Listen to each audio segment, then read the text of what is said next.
L is for the way you look at me. Dark secrets, violent strangers, and reckless love affairs? Stay tuned. You're tuned in to AfterBuzz TV, the ESPN of TV talk. Now, let the buzz begin. And welcome to Why Women Kill.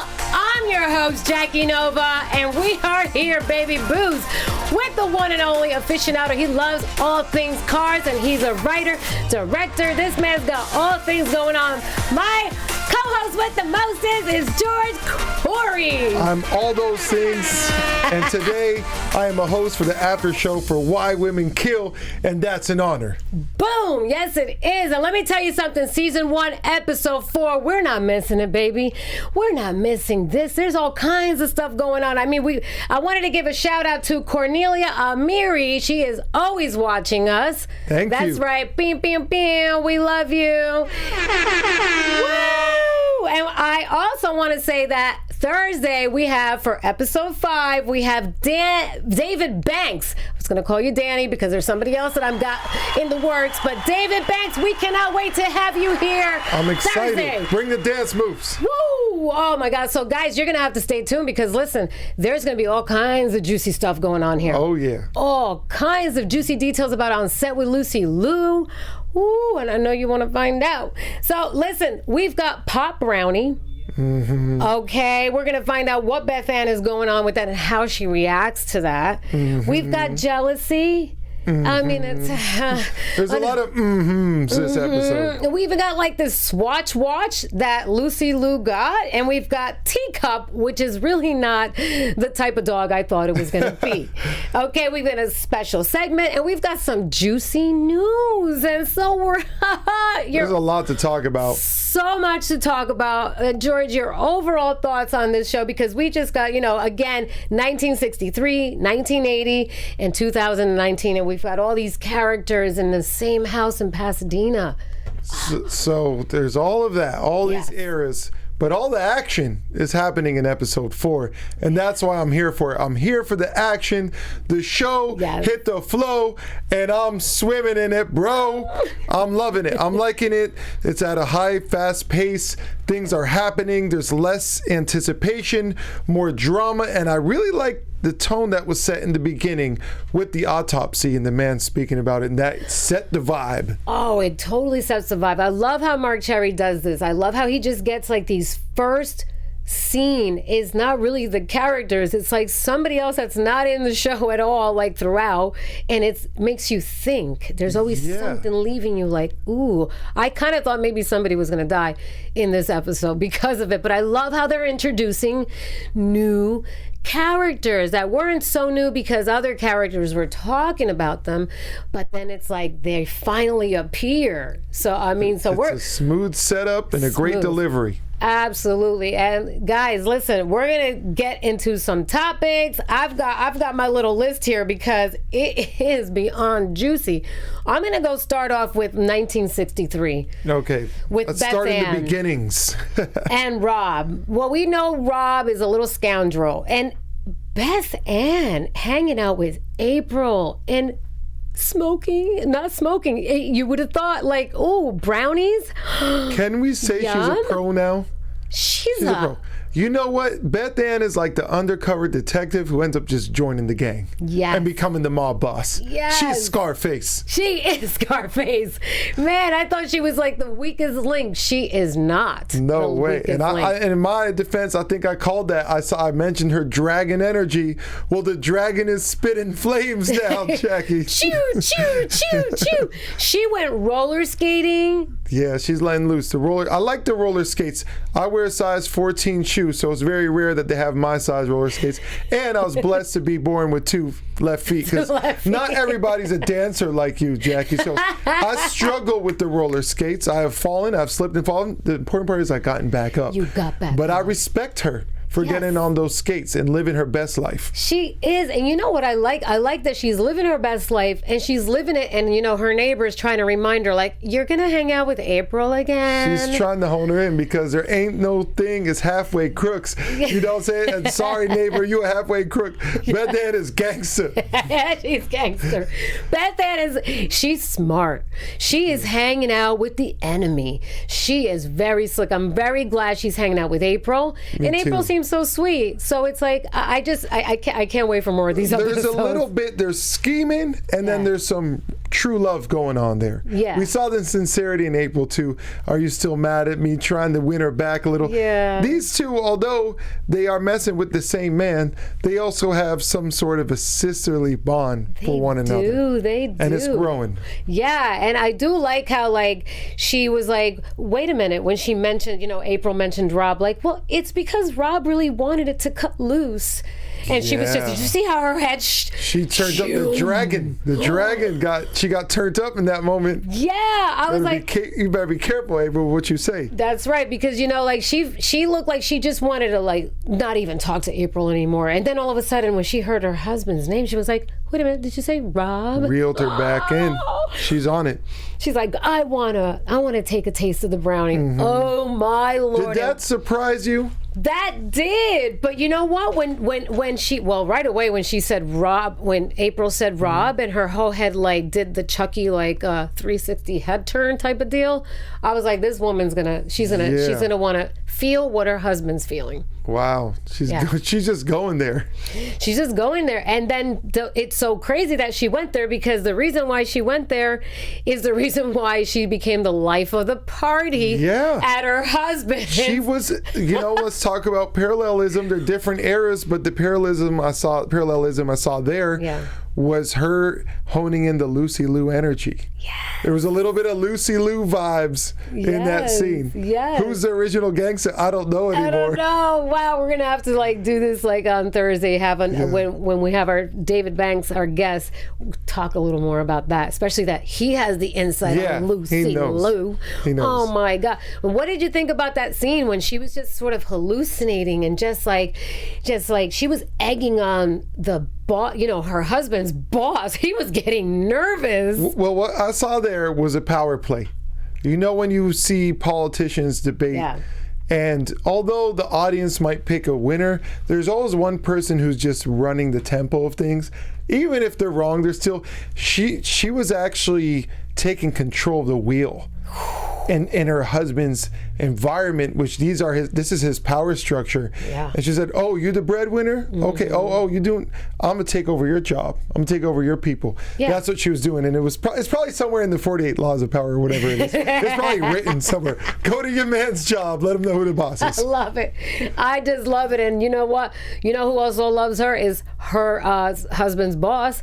They just fell in love with her. Is he the same one who saw her naked? Yes. Okay. Ooh. He had a little peep, and now he's hooked. He is hooked and hooked. And you know what? Talking about hooked, please let everybody know why we are so hooked here on AfterBuzz. We're hooked here because we want to thank you for making us the ESPN of talk radio. If you are watching on YouTube, please subscribe. If you're listening on iTunes, 5-star rating, and of course leave a comment, because Jack is going to get back to the comments and you're going to become a part of the conversation. And being a host on AfterBuzz is so important to me because I get to express myself, and I'm thinking, hey, why don't y'all express yourselves with us? So to help us grow even more, again, leave the comments and we'll get back to you. That's right. Bing, bing. And we'll give you a shout out, baby. Because you know what? You're a host too.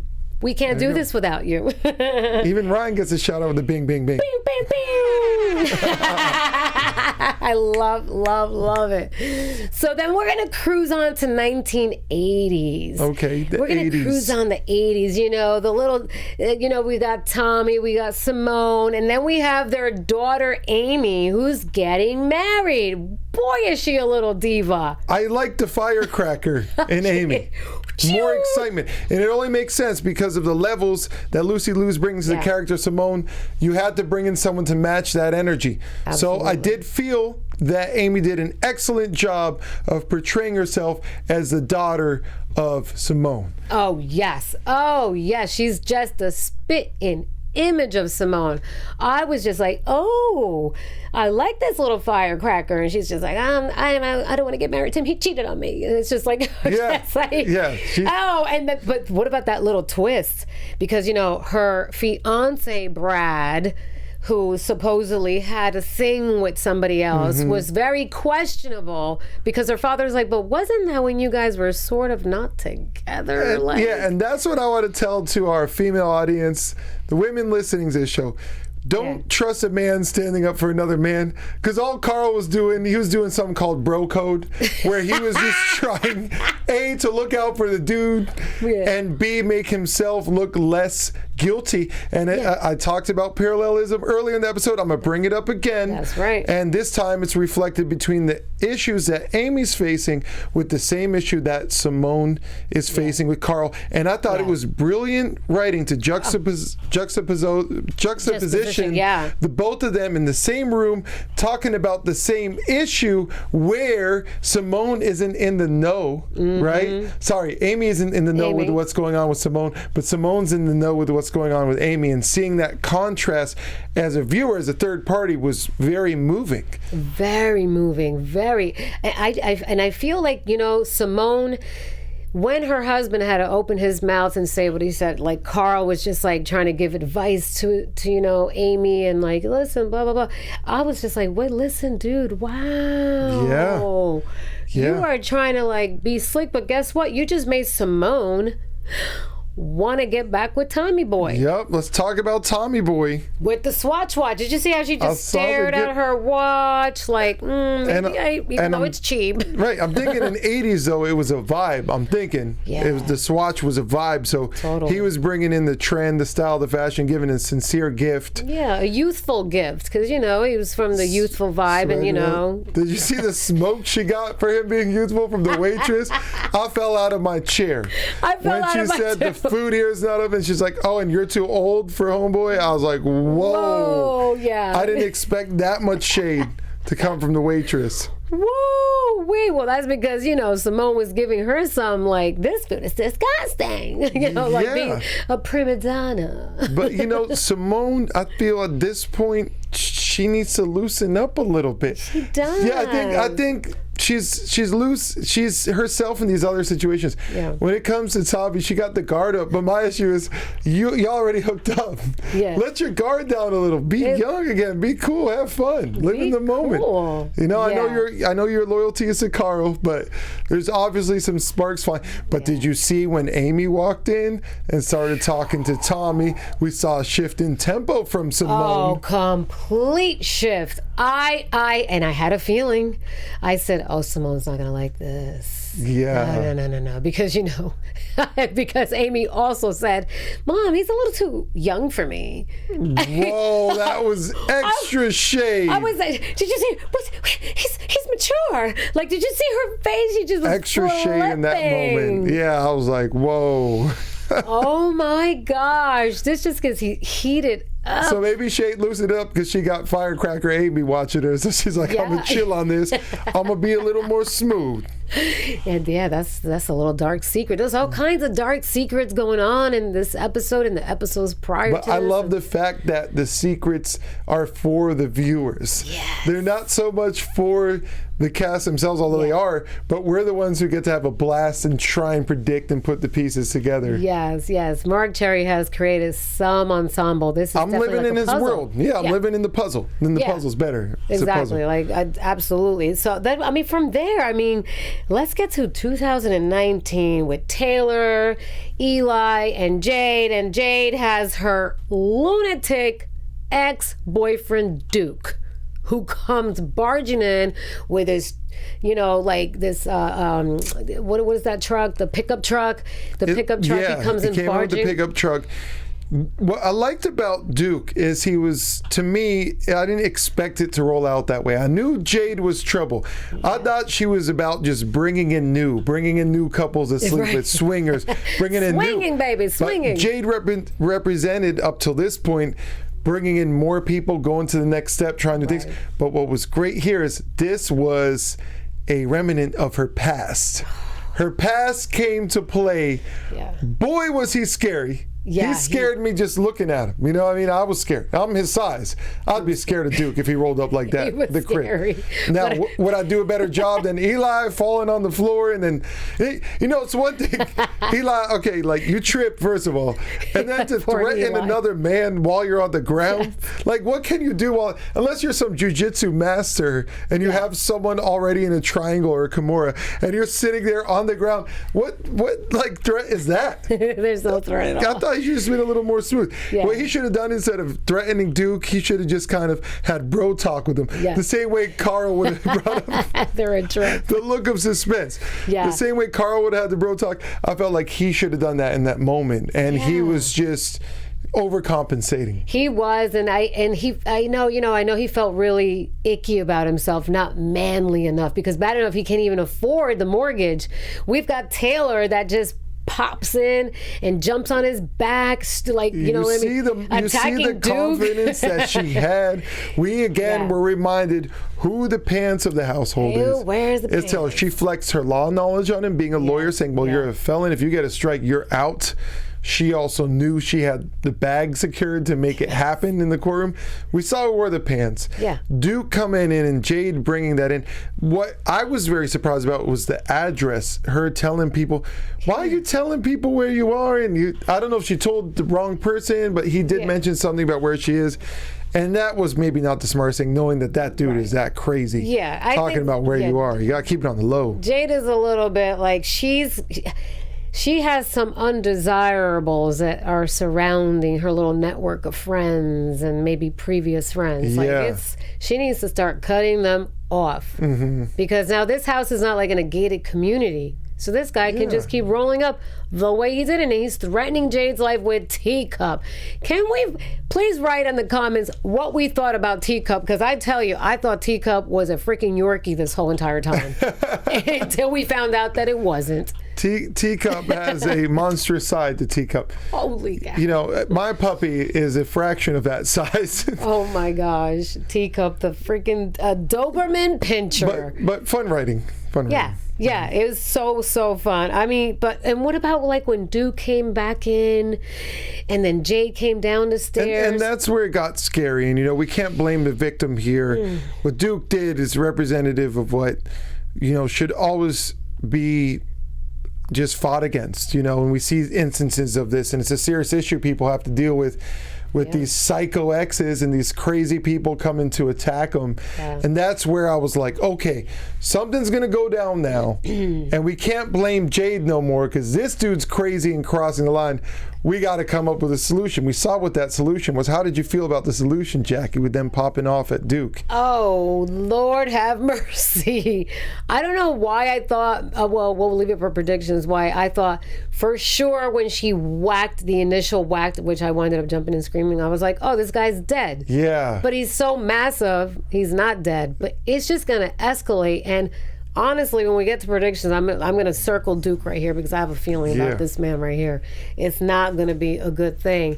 And is any other things you want to cover on this episode? It was so juicy, but it was nicely compact. And I loved all the moments that we just hit. I mean, again, Duke is a nasty ex-boyfriend. Yeah, you know, seeing the three stories and how they're playing out. So going back to the 60s, the story of Beth Ann being in the middle of both her husband and then the person, you know, who he's cheating on her with. And then looking now, fast forward to the 80s, and then you have Simone in the position where the husband has already cheated. Now he's kind of trying to side with her. So I like the fact that two different things are happening at once. They're in different stages of the relationship. Although we know they're in different times, but I like the rollout of the writing that different stages of the confrontations are happening at different times. And then you fast forward to 2019, where now Eli is completely in the know. and he's accepted it. And now there's a team of 3. So you don't have the friction that Beth Ann has of, oh, I'm fighting with another woman right now. And you also don't have what's happening with Carl and Simone is just this unknown place where they don't know what's going to lead into next, what's going to happen. Maybe it's good the wedding, is called off because it's maybe going to bring them together because of that. Now that we have this removed pressure of we're putting on a face for the wedding, now they get to realize, hey, maybe we actually want this for each other. Yeah. So it's interesting how they're at different stages, and I thought that was something I also appreciated a lot about the episode, because different relationships have different problems. They do, and different dynamics, and that's being shown. Oh, yeah. Relationships are a complicated thing. Complicated. L is for the way you look at me. Love, love, love. Love is complicated, people. Mm-hmm. Love is not easy. It's never easy. It's never easy. It's not just like, I love you and it's perfect. No, there's issues, and I love how they come up in each episode, and in this episode especially, it's just been juicy filler. Yeah, they're giving it to us. They are giving it to us. Well, we're gonna go to our special segment that George has for us. So the special segment today is the most notorious female serial killers. So we looked up these stories, and you could follow along. You can find this online if you want to look for it. So what I did is I picked out the one that stood out to me the most to just get this party started for this special segment. And this was a story of Juana Barraza. So Juana Barraza was actually, this is what tripped me out. She's a Mexican professional wrestler. Wow. She was a Mexican professional wrestler, born in 1957, and she was known as the old lady killer. If it doesn't get creepier than that, a wrestler going after old ladies. And to you men listening out there, when this whole stigma about women can't hit like a girl, I'm glad it's out the window, because if you've been watching the UFC lately, okay, the women who I've been seeing fight lately in the UFC, they could beat the crap out, I think, out of some of the men in the male division, and they sure as heck can beat up regular guys like me walking down the street. So having this right now, this wrestler going out, and the fact that she's targeting older women too is super unfair and super crazy. So she was actually sentenced to, get this, I didn't even know that this was possible, sentenced to 759 years in prison. Okay, she was on the run. She was caught in 2006, found guilty, 16 counts of murder. If it doesn't get scarier than a wrestler who beats up older, this sounds worse than the boogeyman to me. Oh my goodness, this is scary. Yeah, so that's out there. So if you're thinking that Why Women Kill is going too far, they just getting started. We in here talking about practice. Baby, we are just hitting the surface. Just a warm-up. George, thank you so much for this special segment. Absolutely. It's so enticing. I don't know how I feel about delivering news about a wrestler beating up old women, but yo, it's real. It's out there. It's real out there. And though we're going to get to news, guys. AfterBuzz TV News. Well, here on the news, and thank you, Ryan, for finding this juicy information for us from the Washington Post. A 73-year-old woman accused of killing another senior citizen by hitting her with a brick. I mean, come on. What is going on here? Citizen beef. Yeah. A dispute Sunday between two neighbors, one 73 years old and the other is 82 years old, great-grandmother, ended with a younger woman killing the other by repeatedly hitting her with a brick, according to investigators. Prince George's County, Maryland. George, you're from Maryland. About that. All right, hold on. I went to the University of Maryland, which is the main campus of Maryland, but the College Park campus, which is in Prince George's County. And if I tell you the stuff I saw walking to class every day, this story does not surprise me whatsoever. I've heard gunshots in the middle of the day. I've seen cars with gunshots inside of them. I've seen people jumping and hanging in trees and jumping on people. Wow. I've seen riots on the campus with horses and helicopters and army tanks rolling down the street. Whoa. So if this was going to happen somewhere, it was going to happen in Prince George's County. Well, we're going to have to get together with Mark Cherry and write another show or write a movie episode. Because, like, with the knowledge that you know, what we know together, forget it. And let me just continue on real quickly. Police said that Chung Woo is charged with murder in the death of Hwa Cha Pak, whose body was found Sunday morning in a garden behind the apartment building in Blandensburg, where the woman lived. You know Blandensburg? I don't know Blandensburg. I just know PG County. You know PG County. And I know to stay out of it. Seriously, authorities did not say what set off the arguments. Officers were called for a welfare check around 7:15 a.m. Sunday to the building in the 5900 block of Emerson Street. According to police, they found Pak dead at the scene with trauma to her upper I wonder body. what were they beefing about? Wow, they're not telling us. We're gonna have to keep checking up on that piece of news there. I think there was a Carl, not a Carl in the middle, but Rob in the middle. Rob in the middle. Why women kill? I mean, listen, it's a lot of things set off people. A lot of things. And I'm glad that we get to watch a dark comedy like Why Women Kill, and we get to see, eventually why someone dies in the show, because we haven't seen it yet, but we're anticipating lots. We've got predictions. See what's gonna happen. AfterBuzz TV prediction. What do you predict, George? My prediction is that homeboy got hit with the hammer again. I keep forgetting Duke. Duke, yes. Duke gets up, and then Eli ends up popping off, and the unexpected person to kill him, because let's face it, I would expect Jade or Taylor to finish him. Yeah. I think Eli's going to finish him. Boom. Eli's going to finish him. He's going to be out of the equation. And then later on, somewhere down the line, Eli's going to get finished himself. Because that's just his fate. That's what I see happening. Poor Eli. Beth Ann, all right, first of all, the husband's going to get fired from work. That's going to happen. Yeah, that's coming up. And she's going to be in the know of what's going on with the April thing. April's going to find out. Yeah. I think they're going to stay friends. I think Rob is getting kicked out of the house. I hope so. And what I see happening, get this, hear me out. I see Amy not going through with the wedding. I see her getting with Tommy Boy.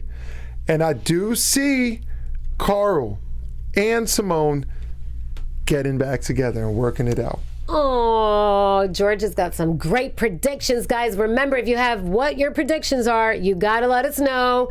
And we're going to chime and chat and have a little tea party together online. I'm going to let you know my predictions, Bo. I'm going to echo on you there, George, because I think Mr. Duke is going to fall hard. I have a prediction that he's going to be one of the first to go. And somehow in that house, because somebody has to go. Somebody has to get killed. So Duke's out. Duke's going to be out. We agree there. And I don't think Eli is going to do it unless somehow I don't think he's going to leave the show either too soon either. But I really think Duke is going to be out. Okay. I'm going to think Duke. I'm going to go with Duke. Duke, you're out. And for Tommy is going to somehow get together with Amy. Mm-hmm. Regardless of Simone is like, I think I like you. That type of she's flirting again with him and she kind of likes him and he's happy about it. And I think Carl, I don't know. I have a feeling he might find Brad cute. Something might happen weird. Oh, that's why he's standing up for him. Little twist. I could feel that. That could happen. Yeah, and I'm going to also agree with you about Beth Ann and April. They're going to stay friends. They're homies. They're sisters. Homies. They're sisters. They're gonna eventually plot against Rob and kick him to freak out. Yes, I don't think they just bonded through brownies. You can't. I know. Look, not that I've ever eaten brownies with someone. Maybe the unseasoned ones, the fudge ones. But that's a bonding experience to share with someone. It is. My God, guys, I can't even believe this show is already over. Stay tuned for Thursday. We're going to be back again, and we're going to have David Banks. He got to play on the set of Why Women Kill, and we cannot wait to interview him and have him here as our host as well, and chat Why Women Kill. Super cool. And George, where can everybody find you? Because you're so fabulous. You can find me at Mr. George Corey on the gram and everywhere else, but mostly the gram, because that's where I like. And you know what? Leave me some comments so I can talk to you on my page as well. That's right. Chat with George. Chat with George. Sounds like a show. And guys, you can find me on all social media, especially Instagram is like my favorite. Jackie Nova 7. And you can also go to oxfilms.us because Richard Ryan, the director of Art of Deception, also the producer, and we're both the producer, and we both are starring in our feature action suspense thriller, again, Art of Deception. Congratulations. And you got a single to go with it, so download the single on iTunes and Spotify. Search Art of Deception. That's right, baby. George is on point, I'm on baby. point. Boom. And guys, there's more shows here on AfterBuzz that I have, so check them all out. We love you guys. Listen again, Maria Menounos and Keven Undergaro, thank you for this opportunity. We love you guys so much. And guys, bye. We love you. Why Women Kill Rats. Our founder, Keven Undergaro, and me, Maria Menounos, would like to thank you for tuning in to AfterBuzz TV. Remember, we're not just the first, we're the biggest in the world, and we're the only destination for all your favorite TV shows. Whatever you crave, we've got it. So go to AfterBuzzTV.com and check out our lineup. Buzz you later. The views expressed herein are those of the hosts only and do not necessarily reflect the views of AfterBuzz TV or its owners or principals.